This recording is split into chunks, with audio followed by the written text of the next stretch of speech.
মুখ বন্ধ করতে পারি না, খালি আমাদের কান আর নাক। তো যেটু কান বন্ধ করতে পারতাম তাহলে আমার মনে হয় এদেরকে ছেড়ে দেওয়া যেত। প্রত্যেক দিনে 5 বার যদি আমাদের মাইকে শুনতে বাধ্য করা হয়, পরিবেশ দূষিত হয়, তাহলে কিন্তু এটা বন্ধ করার সময় এসছে। ভাবুন তো যদি 5 বার আমরা হনুমান চল্লিশা বা লক্ষ্মীর পাঁচালি পড়তাম, ভালো লাগতো শুনতে।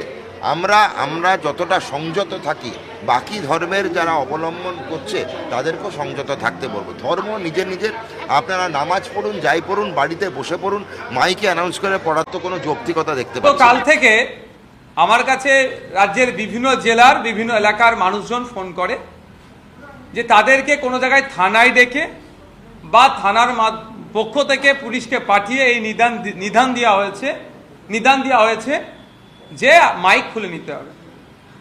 মসজিদ কমিটি বা ধর্মস্থান, মন্দির বা যে কোনো জায়গাতে মাইক খুলে নিতে হবে। বিশেষ করে মসজিদে যেগুলো খুলেছে আমার কাছে খবর এসেছে, যেগুলোকে বলেছে।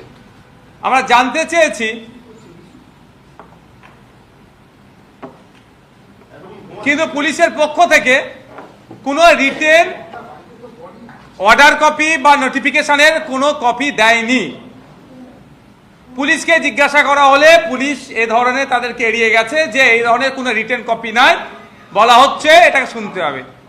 কিন্তু এটার উপরে হয় না।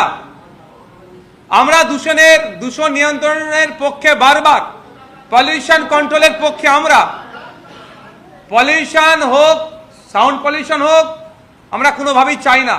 কিন্তু এটা একবার না একাধিকবার কলকাতা হাইকোর্ট থেকে সুপ্রিম কোর্ট পর্যন্ত মামলা গড়িয়েছে।